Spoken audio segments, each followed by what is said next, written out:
السلام عليكم. أهلا وسهلا بكم في حلقة جديدة من نجم الملاعب مع أحمد فواز. اللهم صل وسلم على سيدنا محمد صلى الله عليه وسلم. صباح الخير على كل أخواتنا وحبايبنا الزملكاوية في كل مكان. عندنا أخبار جديدة وكواليس جديدة بعد خسارة نادي الزمالك بالأمس وتوديع بطولة كأس مصر. هنتكلم في كل الجديد، وهنتكلم فيديو النهاردة أو حلقة النهاردة عن الصفقات وآخر الصفقات وإيه الجديد في مشوار الصفقات. عفوا. بداية، طبعا كنا اتكلمنا قبل كده عن قصة عبد الله السعيد، وانا طلعت في الفترة الأخيرة وقلت لك إن موضوع عبد الله السعيد مقفول مع نادي الزمالك لغاية موضوع مباراة امبارح وبيراميدز بالأمس وتغيير عبد الله السعيد وخروج عبد الله السعيد غاضبا. عبد الله السعيد كان واضح وكانت تصريحاته واضحة على قناة صدى البلد أو مع البرنامج بتاع صدى البلد.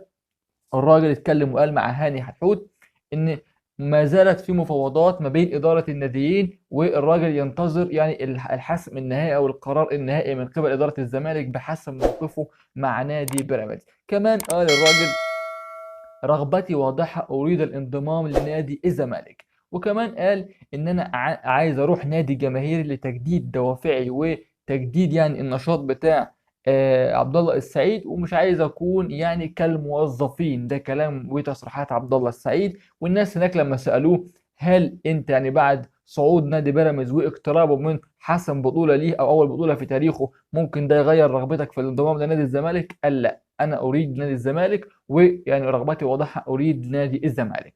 طيب هاني سعيد يعني المشرف العام على الكره في نادي بيراميدز رد وقال ايه على التصريحات بتاع عبد الله السعيد؟ عبد الله هاني سعيد كانت تصريحاته ايضا واضحه. قال لغايه دلوقتي عبد الله السعيد موجود في نادي بيراميدز واللاعب مكمل معانا حتى الان.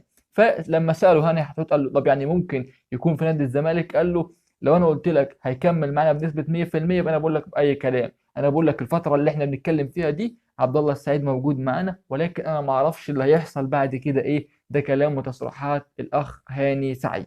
كمان النهارده ملاك نادي بيراميدز وبالتحديدا سالم الشمسي رجل الاعمال المشهور رجل الاعمال الاماراتي هيصل للقاهره خلال ساعات ويكون موجود يعني لدراسه المواضيع اللي في نادي بيراميدز والاطمئنان على اخر المستجدات داخل نادي بيراميدز. من اولويات الموضوع ده قصه عبد الله السعيد، وعرفنا ان في مكالمه حصلت ما بين المستشار مرتضى منصور رئيس الزمالك مع سالم الشمسي علشان ينهوا صفقه عبد الله السعيد لنادي الزمالك. تتفق او تختلف على امكانيات اللاعب، انا بقول لك المعلومه والموقف الاخير بالنسبه لعبد الله السعيد والمعلومات اللي جات من المقربين من عبد الله السعيد ان عبد الله السعيد مصمم وبشده انه يروح لنادي الزمالك. وابلغ رئيس نادي بيراميدز وابلغ المدير الفني وابلغ كل الناس، وعبد الله السعيد مصمم انه يكون موجود داخل نادي الزمالك. طيب كمان بقى من ضمن الاخبار ايضا والكواليس، نادي الاسماعيلي رسميا بيبعت طلب لنادي الزمالك لاستعاره سامسونج اكينولا لاعب نادي الزمالك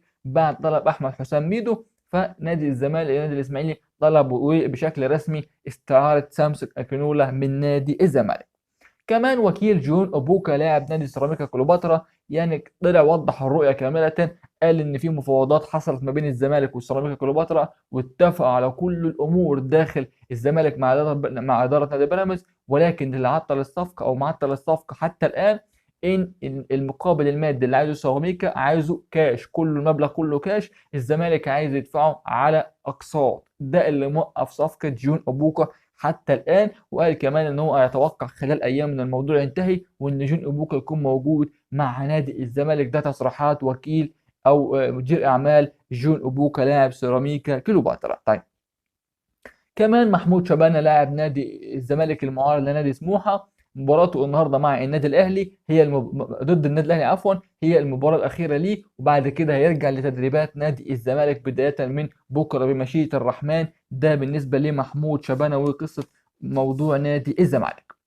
كمان سمعنا كلام في الساعات الماضية إن نادي الزمالك بيفاوض غزل المحلة للتعاقد مع عبده يحيى، وإن نادي الزمالك مهتم بعبده يحيى. الكلام ده لا أساس له من الصحة. الكلام ده مفيش أي كلام لا من قريب ولا من بعيد مع عبده يحيى. محدش يتكلم خالص خالص خالص مع عبده يحيى، واللاعب بنسبة كبيرة ممكن يروح للبنك الأهلي. ده بالنسبة لقصة عبده يحيى. طيب كمان إدارة المصري البورسعيدي بقيادة الكابتن حسام حسن المدير الفني بيستعجلوا نادي الزمالك بشأن الطلب اللي مقدمه المصري البورسعيدي لاستعارة أو بيع عبد الله جمعة. كانوا مقدمين طلب منذ 4 أيام، نادي الزمالك لسه ما ردش لغاية دلوقتي، فقدموا استعجال للطلب أو طلبوا من نادي الزمالك يعني يحسموا موقفهم بالموافقة أو بالرفض بالنسبة لقصة عبد الله جمعة وانتقاله إلى نادي المصري البورسعيدي. طيب، كمان إدارة نادي الزمالك بتكثف المفاوضات مع وكيل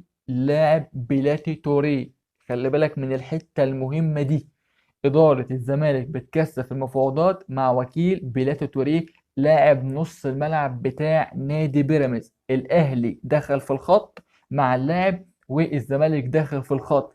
اللاعب يقدر يوقع في الفترة اللي احنا فيها لأي نادي هو عايزه. ليه؟ لأنه عقده اللي موقعه مع نادي بيراميدز ينتهي بنهاية الموسم الحالي، يعني اللاعب في نهاية الموسم يرحل فري ببلاش عن نادي بيراميدز. يعني لو حب يوقع دلوقتي يحق له التوقيع إلى أي نادي، في نادي الزمالك عايز يحصل على توقيع اللاعب، لأن اللاعب يا جماعة لاعب مميز جدا جدا جدا، يكاد يكون أفضل ديفندر موجود في الدوري المصري، يكاد يكون افضل ديفندر موجود في الدوري المصري. فنادي الزمالك عايز يحسم الصفقه بتاعت بيلاتي توريه، ان لاعب فري. انت هتلاقي فين لاعب فري ولاعب بالامكانيات والقدره اللي موجوده في بيلاتي توريه؟ طيب، كمان يا جماعه عفوا المدير الفني لنادي الزمالك جوزفالدو فيريرا بيطلب التعاقد مع ناصر منسي. ناصر منسي الزمالك طلب اكتر من 30,000 مره قبل كده، واداره البنك الاهلي بترفض، ولكن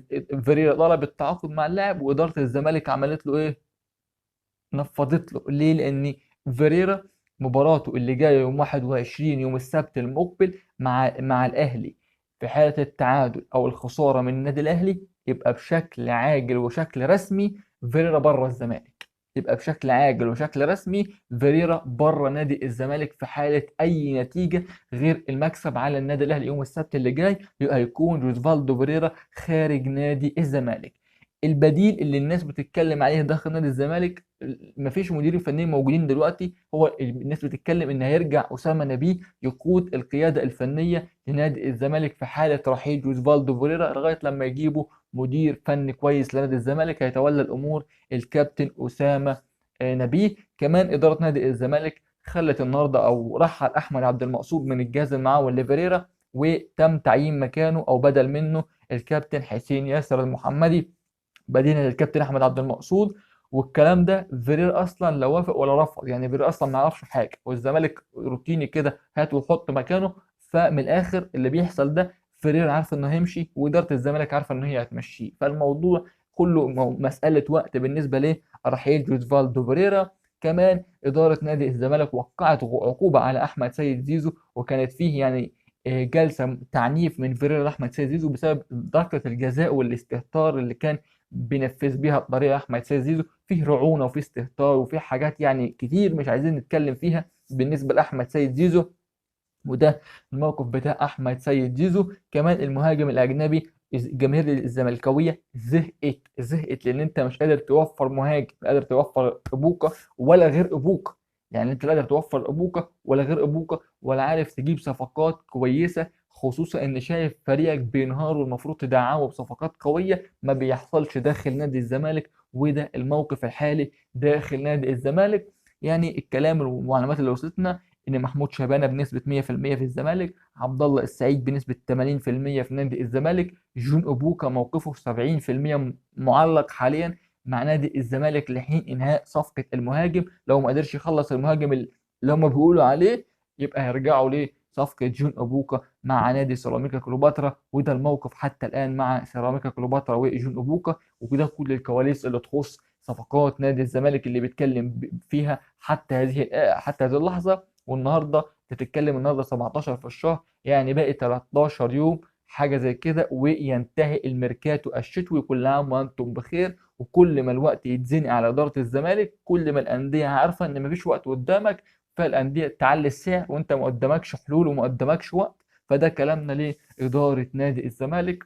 اتمنى التوفيق لنادي الزمالك في مباراه القمه اللي جايه، لان نادي الزمالك خسر من الهلال السعودي في السوبر السعودي ودي بطولة، خسر من النادي الأهلي في السوبر المصري ودي بطوله راحت، خسر امبارح من نادي بيراميدز ودي بطوله وراحت من الزمالك، هتخسر ايه تاني؟ ما اعرفش. اتمنى التوفيق لنادي الزمالك. دمتم في امان الله، والسلام عليكم ورحمه الله وبركاته.